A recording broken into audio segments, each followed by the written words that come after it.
Assalamualaikum warahmatullahi taala wabarakatuh.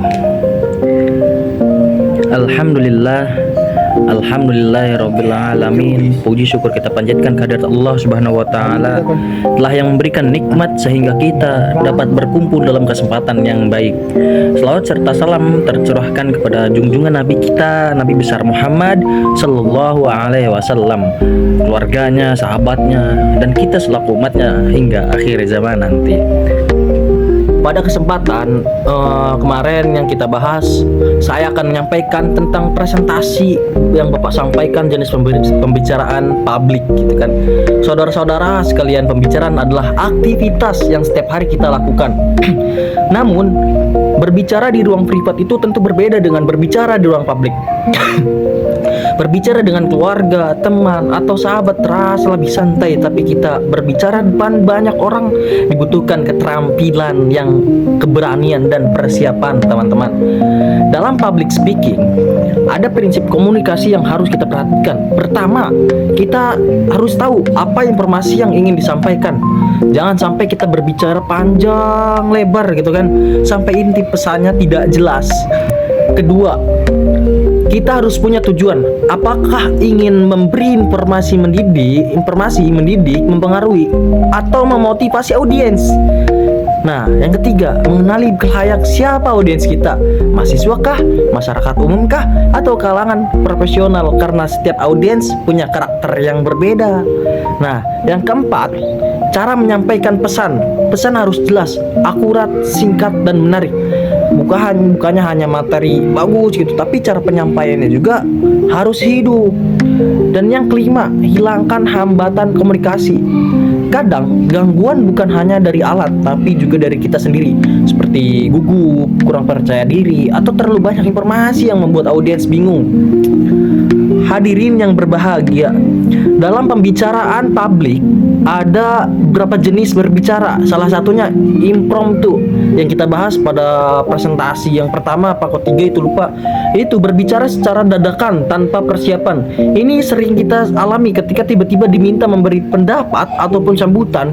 Cara menghadapinya adalah banyak berlatih dan tetap tenang. Kemudian ada presentasi, yaitu pembicaraan yang terencana. Ada topik, waktu, tempat, dan audiens yang jelas. Presentasi yang sukses memerlukan persiapan yang matang.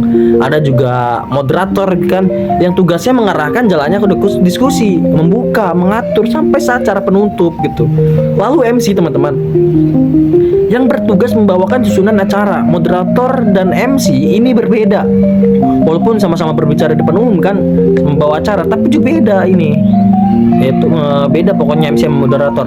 Ada pula pidato yang bisa berupa penyampaian informasi, pengarahan, atau motivasi. Hadirin sekalian, lalu bagaimana presentasi menjadi lebih menarik gitu kan? Ada resep sukses presentasi yang sederhana, yaitu 3R, teman-teman. Reach, lakukan riset. Kuasai materi dengan baik. Research, latihan. Presentasi yang bagus biasanya hasil latihan, bukan spontan semata. Relax, santai, jangan tegang berlebihan, karena rasa takut itu wajar, teman-teman.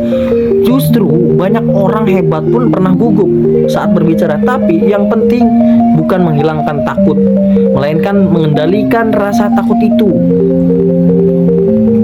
Presentasi yang baik itu bukan hanya soal isi materi, tapi juga cara penyampaian. Kadang materi sederhana, tapi bawaan-bawaannya menarik gitu kan, audiens terpikat, banyak lebih condong audiens. Sebaiknya materi hebat, kalau bahkan monoton, audiens bisa bosan gitu kan.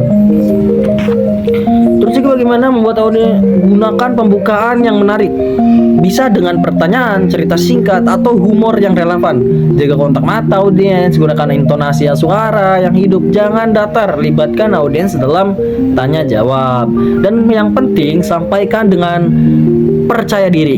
Seperti itu. Karena audiens bukan hanya mendengar gitu apa yang kita katakan, tapi juga melihat bagaimana penyampaiannya, bagaimana kita cara berkomunikasi mereka gitu.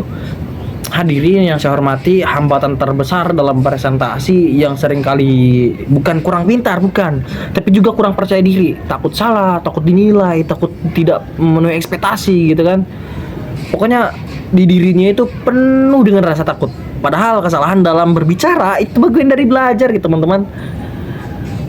Guru paling baik itu, guru yang paling berjasa itu adalah pengalaman. Semakin kita berlatih, semakin kita kemampuan public speaking kita. Karena pada akhirnya kemampuan berbicara di depan publik bukan bakat bawaan, tapi juga keterampilan yang bisa dilatih. Maka mari kita belajar menjadi pembicara yang baik.